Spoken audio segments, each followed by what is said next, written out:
Nabili ice cream po. Sa SM. Pumunta pa ako. lamig-lamig ng panahon, mag-ice cream ka lang.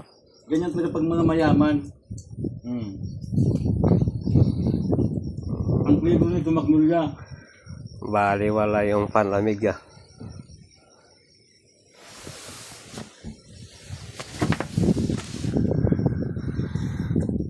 Nahihiyang dumaan dito yung mga tao doon na taga Salsada.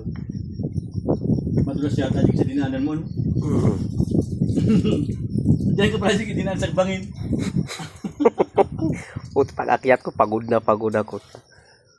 Mabuti ka, nakabuta ka. Kumakain lang ng ice cream mo, lamig-lamig ayan oh. Oh, ayan.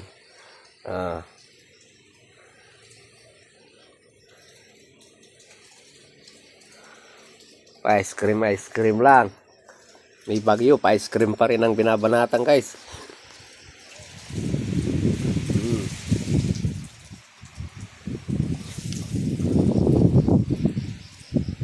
Hindi matanaw.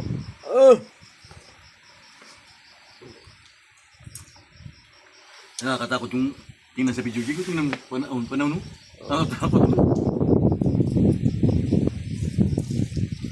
Pag bumaha pa tayo dito, Kuya, kung sana. ha? Kung sana. Saan? Dito lugar natin. Ubus yung tao sa Manila. Ha? Ubus. Pag ganyan, Yo. pag dito ang inabot, talagang parang sinumpa tayo. Ang problema, dito lang sa taas, sa baba, hindi.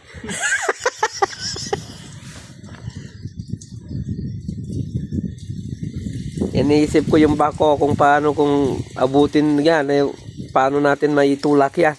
Yung ano, bako, ano ba yan, bulldozer. Kung naalala mo yung nandun sa Tacloban, yung barko na impon dun sa bundok, nung Magyulanda, na iwan.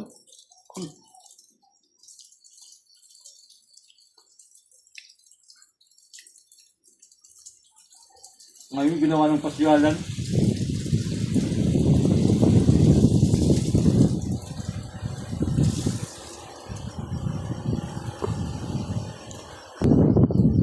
Kaya naman pala pumapasok naman pala yung ano dito eh.